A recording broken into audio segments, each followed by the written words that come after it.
Lundi matin. Oakland, Californie.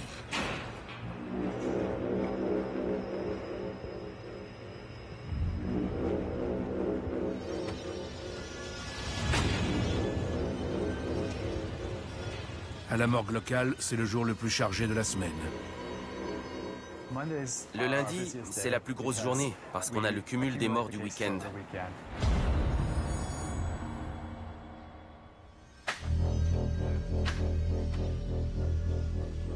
Le docteur Beaver doit établir la cause des décès.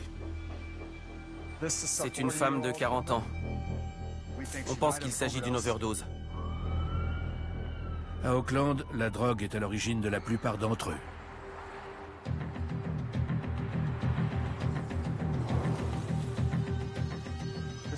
Cet homme a été retrouvé sur le canapé de son domicile, avec de la méthamphétamine et de l'alcool sur la table devant lui.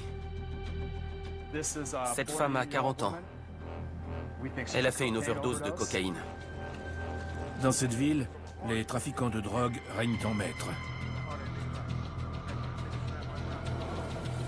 Et la mortalité connaît une progression incontrôlée. Ce que je vois dans mon métier comme conséquence de la drogue, c'est beaucoup de drames humains. Les corps sans vie s'accumulent.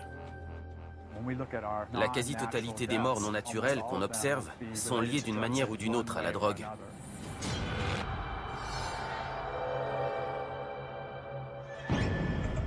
À 10 km à peine de San Francisco, la ville d'Oakland abrite le port le plus important du nord de la Californie et l'une des populations les plus diverses de tous les États-Unis.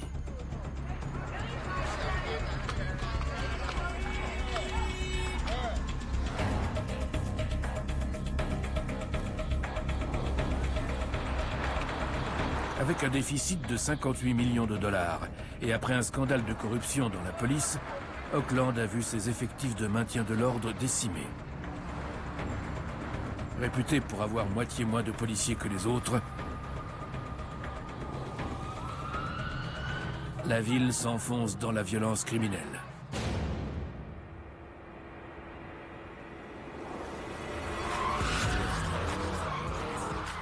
Au mépris de la loi, les sideshows se multiplient, se terminant souvent dans la violence.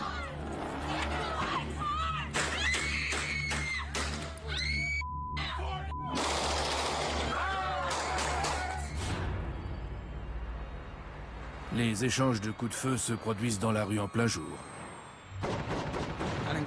Je suis coincé dans ce fauteuil. J'ai pris 7 balles. Je voulais faire partie de la rue, maintenant je suis là-dedans.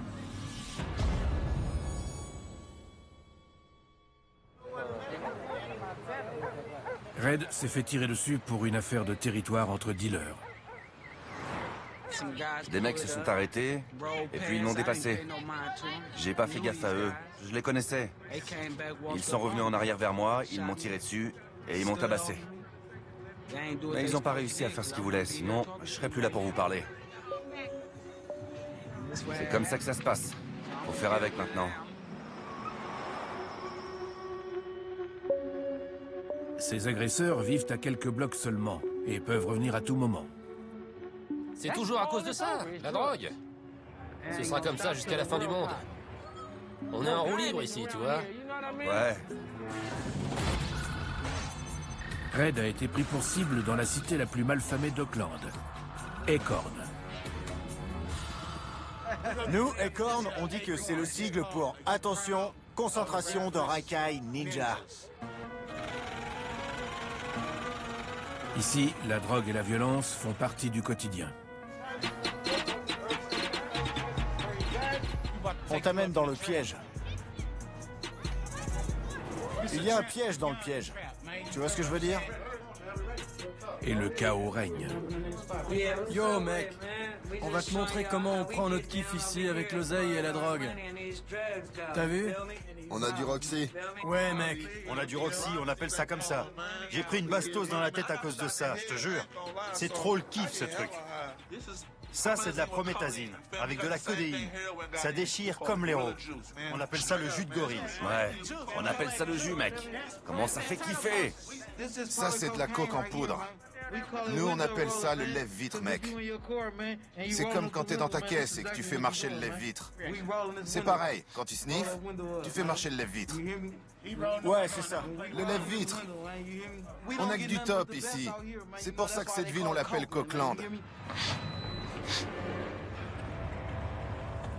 Pendant des années, les gangs d'Acorn ont fait la loi dans l'ouest d'Oakland.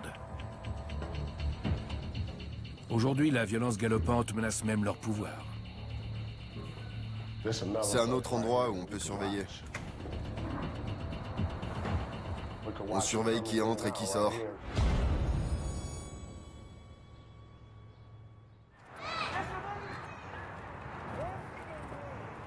JD vit dans cette cité déshéritée depuis toujours.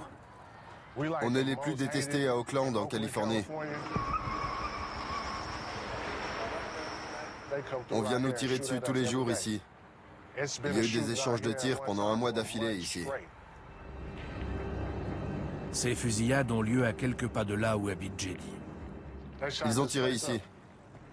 Tout ça, c'est des impacts de balles. Tout ça. Les Cats sont venus ici et ils ont tiré dans l'entrée. C'est chaud par ici.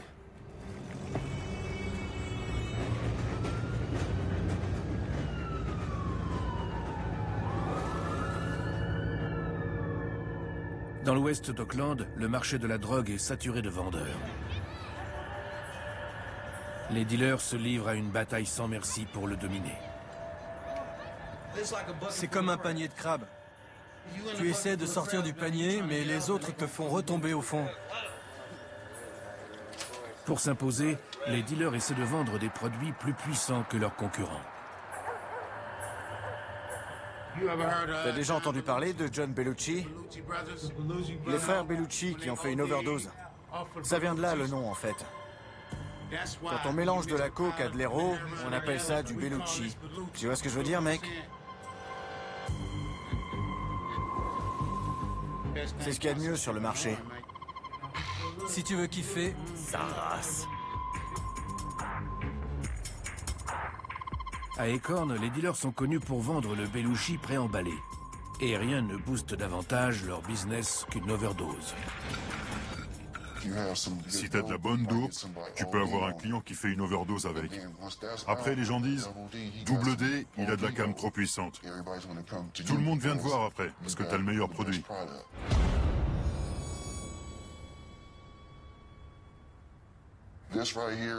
Ça, c'est de la cocaïne brute en poudre. C'est mon kiff.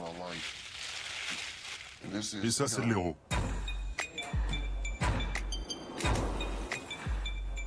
À Oakland, le Bellucci est le produit phare parmi les drogues dures. Je prends ce sachet de 10 $ d'héros et j'en fais un sachet de 20 ou 30.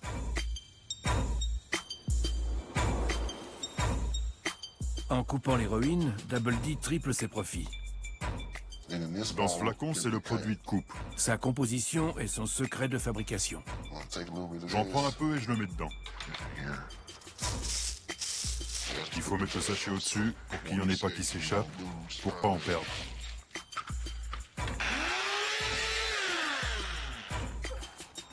Un peu de poussière qui vole et Double D perd de l'argent. Il manipule avec précaution l'ingrédient le plus cher, la cocaïne. Ici, on l'appelle Pay, Girl, Christina Aguilera, etc. L'héroïne et la cocaïne ont des effets opposés. La première fait monter tandis que la seconde fait descendre. Tu sens plutôt la coke en premier, dans un flash. Après, l'héros agit et tu descends. Quand tu mélanges les deux, ton trip dure plus longtemps. La fabrication de Bellucci peut se révéler dangereuse. Même si t'en prends pas, mais que tu aspires les vapeurs en faisant le mélange, tu peux te retrouver accro. Ma famille est connue dans le trafic. On peut dire que je suis né là-dedans. Je consomme maintenant. Donc il faut que je gagne du fric tout le temps pour me fournir tous les jours. Le Bellucci est conditionné dans des ballons. Double D les confie ensuite à des vendeurs qui opèrent dans la rue. T'en mets 20 dans la bouche à chaque fois. Ceux qui gardent ça dans la bouche, on les appelle les cracheurs. Quand un client vient, il les crache dans la main et il lui file. Si la police déboule, c'est plus facile à avaler et à vomir après.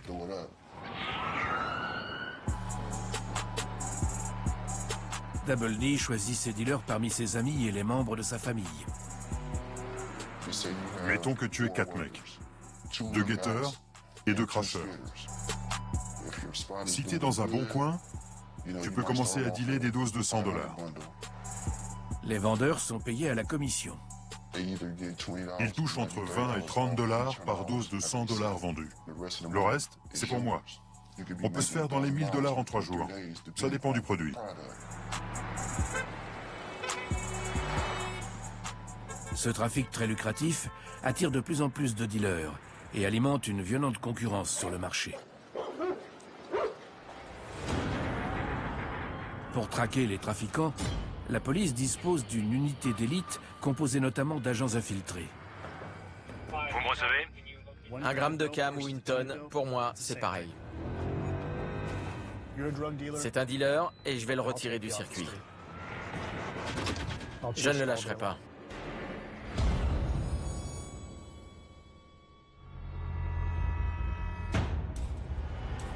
Aujourd'hui, l'équipe de Derrick Esseline va acheter en infiltration de la méthamphétamine à un dealer. Il écoule entre 1 et 2 kilos de méthamphétamine tous les jours. Par contre, on ne sait pas exactement où il habite. L'objectif est de démanteler son réseau, mais il faut d'abord obtenir certaines informations. On va le filer et recueillir autant d'infos qu'on peut sur lui. C'est pour ça qu'on va réaliser cette transaction aujourd'hui.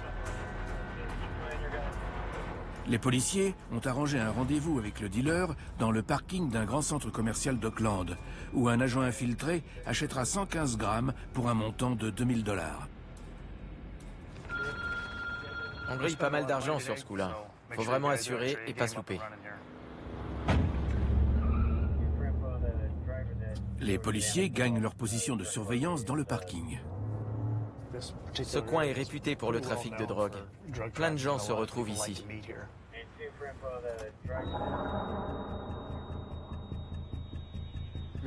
Individu au téléphone, short bleu. Il marche dans le parking. Il regarde autour de lui. Les dealers opèrent souvent en équipe, avec des guetteurs qui restent à l'affût. On va peut-être se baisser. Quelques secondes plus tard, Je le vois. le dealer arrive en voiture. Ça y est. Il est entré dans le parking. Il fait demi-tour. Il tourne un peu en rond pour vérifier qu'on ne le suit pas. Il est descendu. Il marche vers toi. Ici 01, je le vois. Il est derrière les arbres là-bas.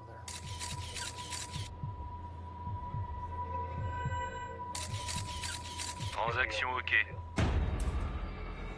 Voilà, c'est bon. Les policiers doivent maintenant filer le dealer jusque chez lui. Il sort à gauche. Ils ne doivent surtout pas le perdre de vue. C'est là où ça se corse un peu.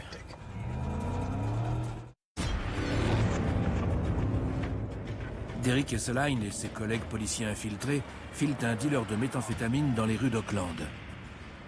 Le plus important, c'est de ne pas le perdre. Heureusement, on le suit à la trace. La destination du dealer pourrait révéler à quel réseau il appartient. Le véhicule s'est engagé dans l'allée. Les policiers ont suivi le dealer jusque chez lui, à 30 minutes du centre-ville. Il est à pied, il va rentrer. On l'a. Ici, Esseline. Tu peux me chercher une plaque, s'il te plaît? Les dealers pensent qu'ils sont à l'abri de la police en banlieue pavillonnaire. Ils font semblant. Parfois, leur famille croit qu'ils ont un vrai travail. On ne sait jamais vraiment qui vit à côté de chez soi.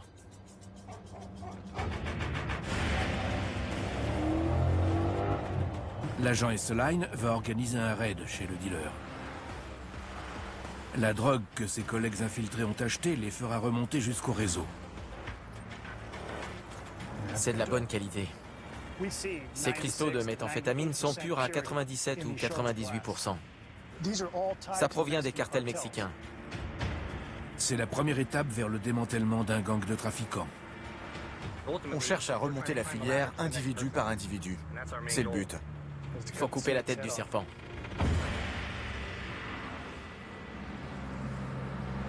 À ce jour, l'agent Esseline et son équipe ont déjà saisi pour près de 10 millions de dollars de drogue. Mais dans une ville aussi incontrôlable qu'Oakland, lorsqu'un dealer tombe, un autre prend sa place. Oakland, c'est comme un grand terrain de jeu pour moi. Je sais où aller. Je sais qui je dois aller voir. C'est un endroit facile pour se calmer si on veut se calmer.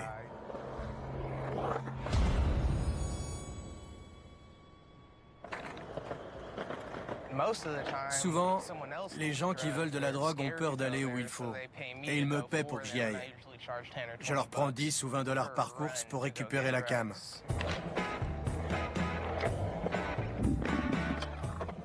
Je fais du skate depuis 15 ans.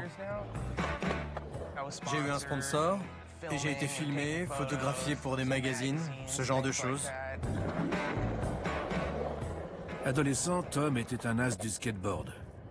5 ans plus tard, il est addict au crack. Je me suis blessé au dos il y a 4 ou 5 ans. J'ai consommé beaucoup plus après. Surtout des opiacés pour la douleur. Ensuite, c'est devenu une habitude.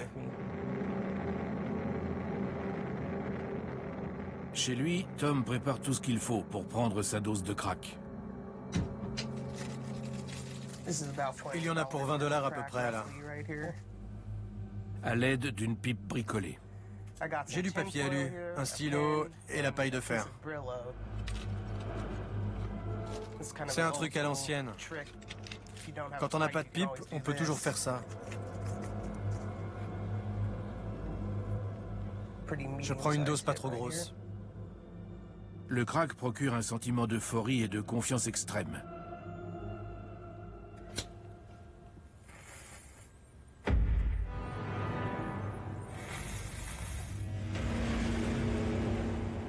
Quand on fume du crack, on garde la fumée le plus possible. Sinon, c'est du gâchis. Quand on garde un certain temps, ça fait triper plus. C'est bon. Rien qu'au goût, je sais que c'est de la bonne cam. Il m'en faut toujours plus. L'effet ne dure pas longtemps. Même si j'en prends plein, ça ne dure pas très longtemps, mais...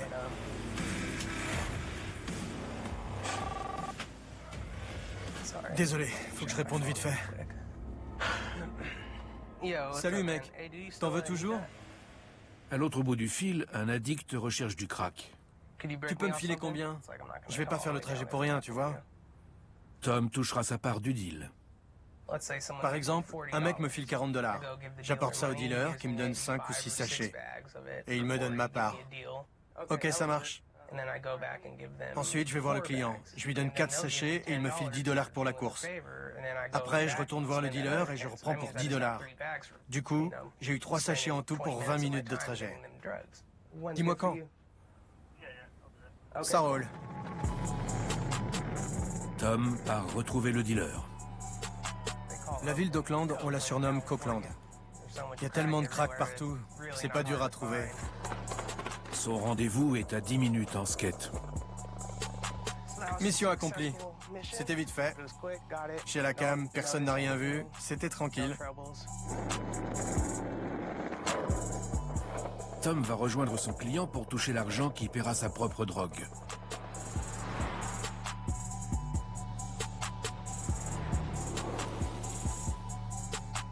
Pour les dealers de plus grande envergure, seul le profit compte. Tu leur donnes 4 sachets pour 20 dollars. Ils vont en consommer 2 et en vendre 2, puis revenir me voir. Pour que les clients reviennent acheter, je vends 2 sachets pour le prix d'un.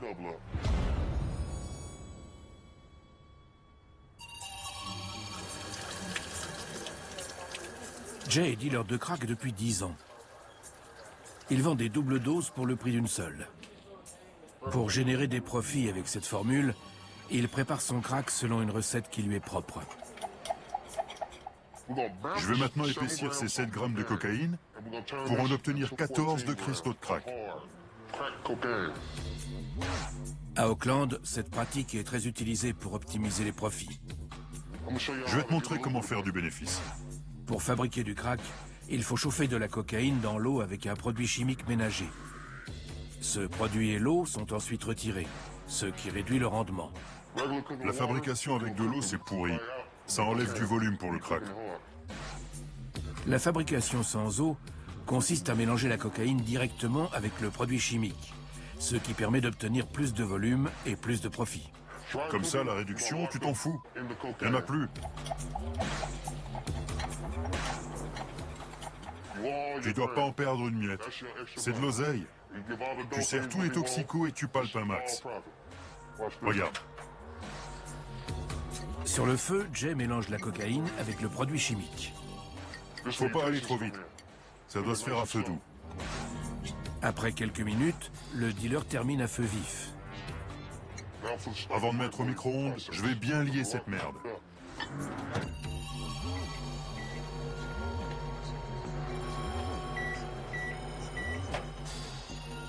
Jay obtient du crack solide, plus volumineux que la cocaïne. Et voilà le produit fini. On a fabriqué 14 grammes de cristaux de crack solide. Bien solide. En augmentant le volume en moins d'une demi-heure, Jay double ses profits. 7 grammes de coke valent dans les $250. Je vais m'en faire 500. Mais il doit encore les couler. Dans une ville aux effectifs de police sinistrés, le danger n'épargne pas les dealers. Vu le merdier que c'est maintenant, c'est dur pour tout le monde. Assoiffés de profit, les dealers n'hésitent pas à se voler de la marchandise entre eux.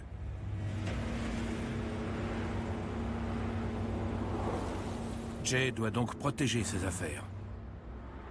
Tu marches sur les pieds, je vais te dire ce qui arrive. J'ai des gens. Ils vendent pas la cam. Ils restent tranquilles. Ils attendent juste un coup de fil pour s'occuper des raclures qui m'ont carotté. On les appelle les hyènes. C'est des jeunes qui sont dingues. Ils te traquent dans la rue et c'est la boucherie. Ils rigolent avec ton sang dans la gueule. En 2013, la ville a connu 131 homicides.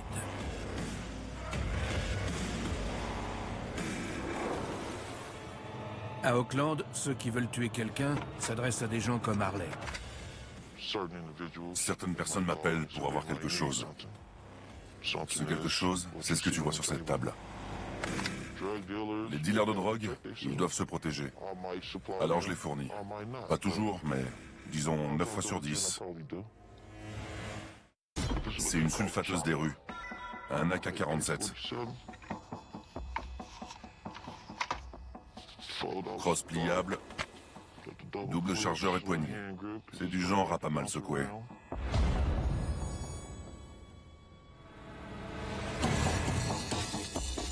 Harley vend des armes à feu aux dealers qui se disputent le contrôle des rues. Oakland, c'est un vrai chantier. Tu peux être au camion de Tex-Mex ou être en train de sortir d'un magasin et te faire descendre. Donc faut être équipé. L'escalade dans la guerre de territoire entraîne une prolifération des armes dans la rue. Ça, c'est un autre cas. Il y a 100 balles. Voilà, il est prêt. Harley vend du matériel de classe militaire. Ça, c'est ce que je préfère. C'est un AR-15. Visée dépliable. C'est un matos très spécial. On n'en voit pas des masses par ici. À Oakland, les vendeurs d'armes au marché noir écoulent de grosses quantités. Je refourgue 30 armes à feu par mois. Je me fais $500 de bénéfice sur chacune. J'essaie de pas viser trop gros.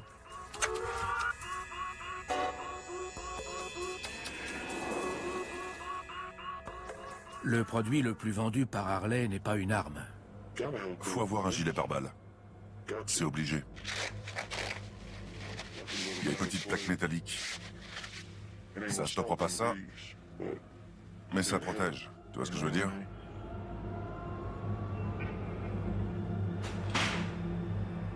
À la morgue, le personnel prend en charge les dernières victimes des rues d'Oakland.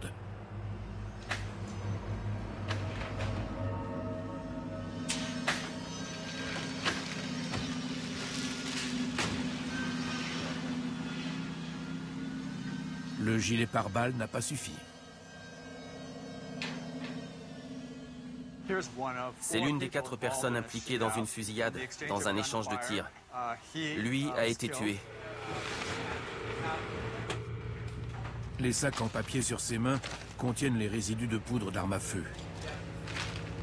La police le soupçonne d'être un tueur. Ça, c'est un homme de 30 ans impliqué dans le même incident. C'est l'un des 4 tués. On l'a amené à l'hôpital où il a été opéré. Il a une blessure par arme à la tête. Avec 12 fusillades en 24 heures, c'est le week-end le plus violent de l'année à Oakland. Le nombre de personnes impliquées par incident augmente. Il y a quelques années, ça aurait été 1 ou 2, probablement. Maintenant, on voit des fusillades avec des victimes et des auteurs multiples. Le docteur Beaver est médecin légiste à Oakland depuis 2 ans seulement. Il a pourtant constaté une évolution alarmante. Le niveau de violence s'accroît. Je parle du niveau de violence par victime. Il y a quelques années, on voyait des victimes avec 1 ou peut-être 2 blessures par arme à feu. Aujourd'hui, elles arrivent avec une dizaine ou une quinzaine de blessures.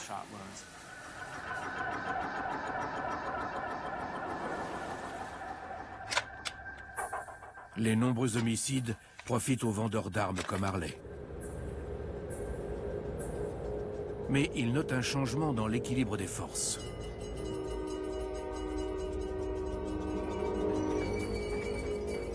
Les Mexicains sont arrivés avec leur marque distinctive, la violence extrême. Les Mexicains sont plus durs. Ils coupent des têtes. Je veux dire, il n'y a rien qui les arrête. Les gars des cartels, ils peuvent me prendre jusqu'à 15 armes. Une seule personne n'a pas besoin d'autant. C'est pour fournir une bande. Ils ont leur BG, leur bébé gangster, qui exécutent des boulots pour les caïds, pour avoir leur dose de cam.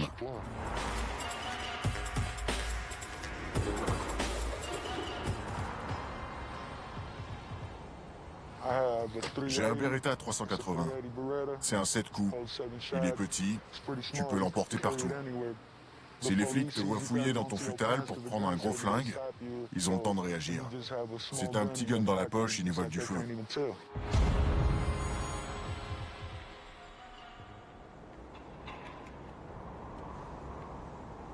Malgré la désapprobation de sa famille, Juan, 19 ans, travaille depuis 4 ans pour un gang hispanique de la drogue, les Norteños. Je guette les flics. Je guette tous ceux qui essaient de rentrer sur notre territoire ou de le prendre. Juan surveille 10 blocs dans une zone de l'est d'Oakland connue comme les champs de tir. Si un mec vient dans mon quartier, je lui demande d'où il est, comment il s'appelle, avec qui il bosse. Si je sens qu'il est chelou, je le tabasse ou je le fume avec une lame ou un flingue. Tu peux vite crever si t'es pas à l'affût.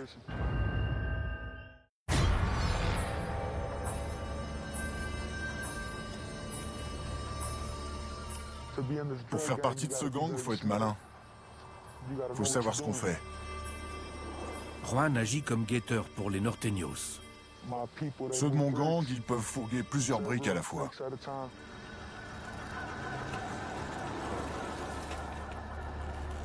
Deux gangs hispaniques rivaux se disputent le marché dans cette zone de l'est d'Oakland. Les Norteños, les gars du Nord en espagnol, opèrent entre la 2nd Avenue et High Street. Les Sureños, les gars du Sud, se concentrent entre la 53e et la 58e rue. On est les soldats de Nuestra Familia. On porte du rouge et aussi le numéro 14 pour le N, la 14e lettre de l'alphabet. Nuestra Familia est un gang de prison hispanique qui emploie les Sureños pour vendre de la drogue dans la rue. Leur signe, c'est un sombrero avec une machette qui le traverse. Le gang Mexican Mafia a pour symbole un sombrero, alors on le déchire.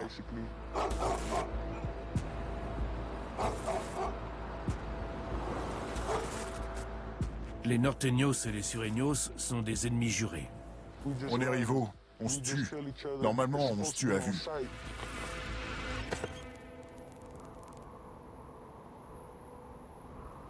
L'un de mes potes était à côté de l'arbre là-bas. L'un des gars du gang rival est venu, l'air normal. Il a marché vers lui, il lui a tiré 3 balles dans le torse et il s'est barré dans une caisse. Comme les autres, Juan applique la loi du talion. Chaque fois qu'il y a plus de morts, il y a aussi plus de représailles et plus de familles impliquées qui veulent tuer les coupables. On se rendra toujours les coups. Ça s'arrêtera jamais. Les gangs possèdent un ensemble de règles. Ceux qui ne les respectent pas sont éliminés. C'est des gonzesses, des petites fiottes. Ceux-là, tôt ou tard, ils se font sortir du gang. À l'avant-poste de la violence imposée par les gangs, les guetteurs ont pour rôle de protéger le cœur du business. La fabrication de la drogue et sa distribution. On fait ce qu'on a à faire pour gagner un maximum. On trouve des lieux discrets qui nous offrent assez d'espace pour réaliser les opérations de fabrication.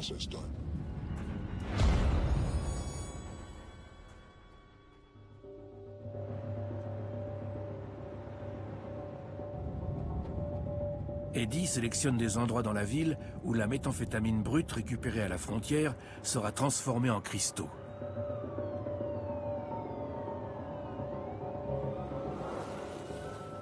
On va dans des hôtels, parfois des appartements. On arrose à droite et à gauche, de tous les côtés, pour avoir accès à une piole, fabriquer le produit et repartir. Les Norteños installent des laboratoires de transformation dans des appartements et chambres d'hôtel bon marché. Maintenant, on va contrôler le périmètre pour vérifier que la zone est sûre. On regarde dans les tiroirs, derrière les têtes de lit, ce genre de choses. Les toiles d'araignée prouvent que ça n'a pas été déplacé récemment. C'est bon. Avant de prendre livraison de la marchandise brute, Eddie doit s'assurer que la police n'a pas posé de micro. On cherche tous les appareils qui peuvent enregistrer le son ou la vidéo. Des fois, ces détecteurs de fumée sont des faux. Celui-ci n'a pas de pile. Cette piole a sûrement déjà été utilisée pour la fabrication, vu que ça fait de la fumée. Tout est en ordre, mais il y a un problème. On doit essayer de joindre notre contact. Le livreur du produit brut n'est pas au rendez-vous. On ne sait pas comment ça se fait, mais il est en retard. On doit savoir pourquoi. Le chargement aurait dû arriver il y a 1 heure. Je commence sérieusement à me demander ce qui a pu se passer. Eddie reçoit un SMS lui disant de partir immédiatement. Son contact a été contrôlé pour une infraction routière. Il a été arrêté alors qu'il était en route pour venir ici. La police a trouvé la drogue dans le véhicule.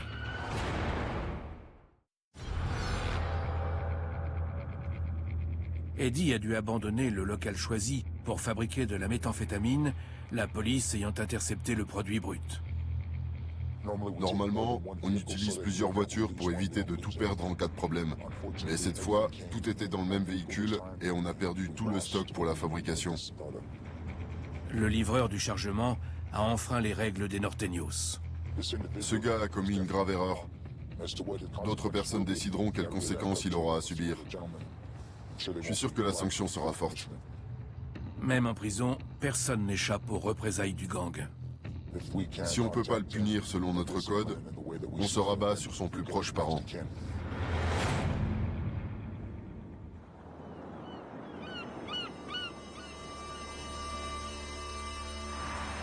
Les Norteños ont perdu un chargement de drogue durant son entrée dans Oakland. Au QG de l'unité antidrogue, un bâtiment secret pour éviter que les trafiquants ne l'attaquent, Derrick et son équipe de policiers infiltrés ont été informés d'une plus grosse livraison à venir. Ce matin, un informateur nous a parlé d'un individu hispanique connu des services.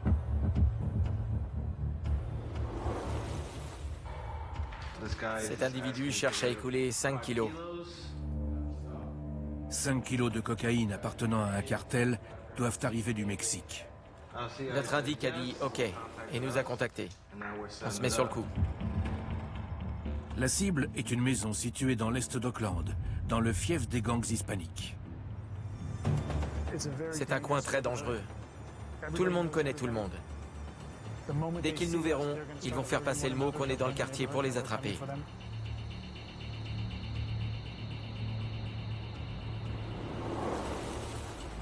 Quand on a patrouillé ce matin, c'était chaud. Les policiers doivent accéder à la maison avant que la cocaïne ne soit vendue dans les rues. 5 kilos est une quantité importante. La drogue est sans doute bien protégée. Chaque fois qu'on trouve un individu armé, on en déduit forcément qu'il y a des armes à l'intérieur de la maison. On apporte les boucliers, les béliers, les pinces. Les hommes sont à cran. L'opération est à haut risque. Les grenades aveuglantes, etc.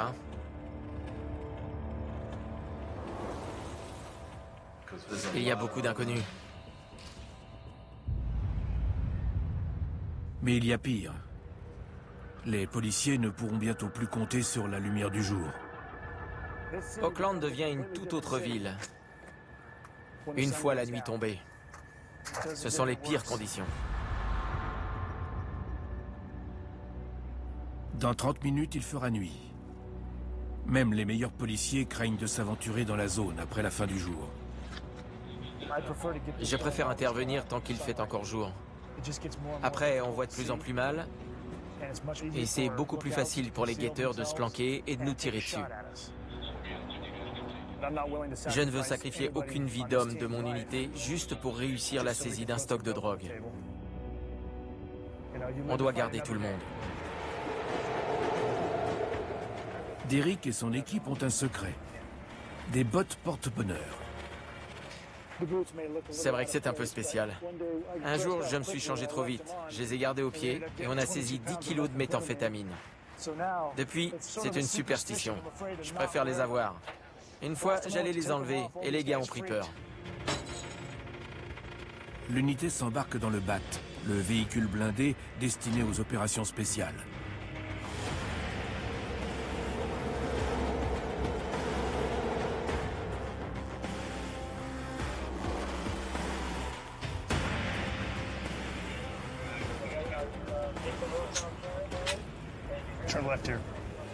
Le véhicule sera posté à 1500 mètres de l'objectif. Derrick Esseline doit savoir qui occupe la maison. Si celle-ci est trop bien défendue, il annulera le raid.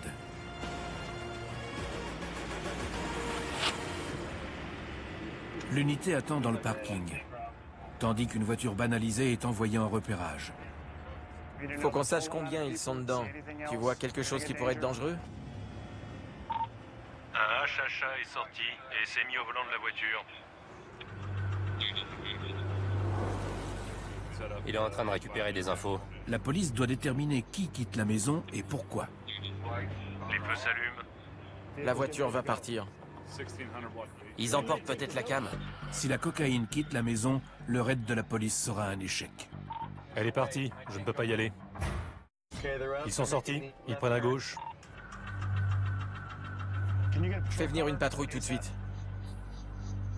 Derrick Esseline demande une voiture non banalisée pour stopper le véhicule. Faites comme si c'était un simple contrôle routier. La voiture de patrouille doit faire croire à un banal contrôle de circulation. N'intervenez pas direct. Laissez-les s'éloigner un peu. Elle doit attendre que le véhicule soit suffisamment loin de la maison pour ne pas alerter les suspects restés à l'intérieur. 8-1, Olive. 8-1, Olive. Localisez le véhicule.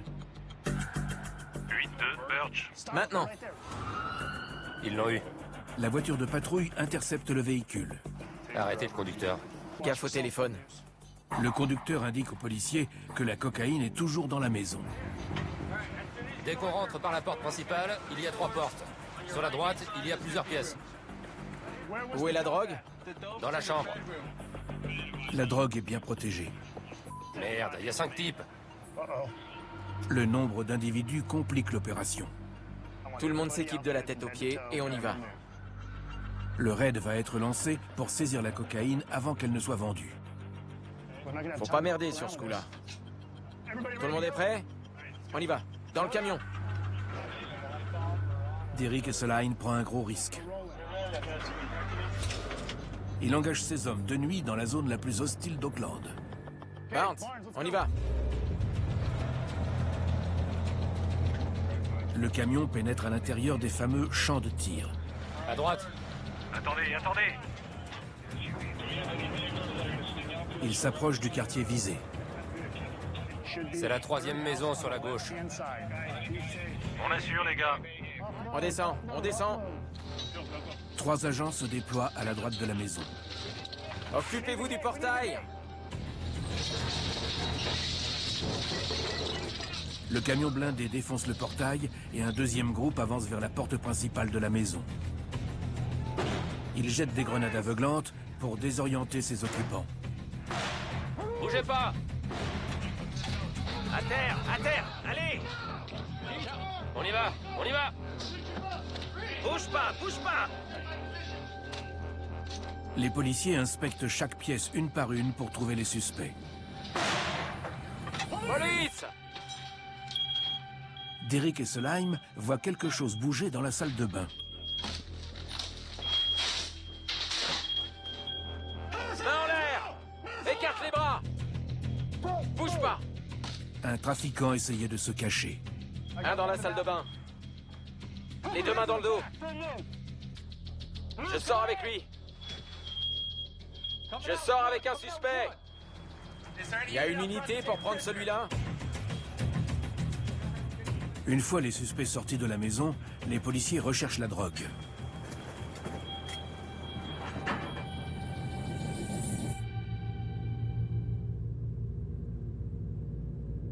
La présence d'un reliquaire de Jude, saint patron révéré par les narcotrafiquants, est de bon augure.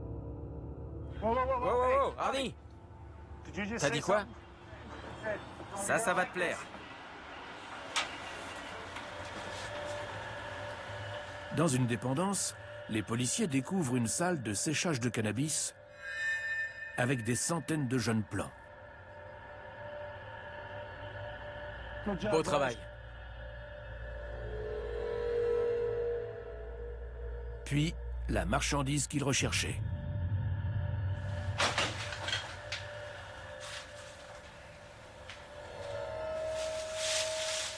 « 4 kilos, encore dans leur emballage plastique. » On vérifie si c'est de la cocaïne.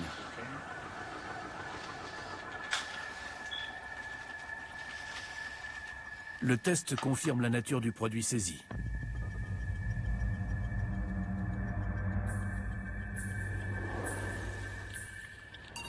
Les bottes porte-bonheur semblent encore avoir agi. Je suis content. C'est l'aboutissement d'une longue enquête.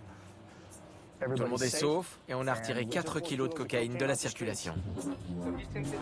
La police a neutralisé un canal de distribution et 6 membres d'un cartel.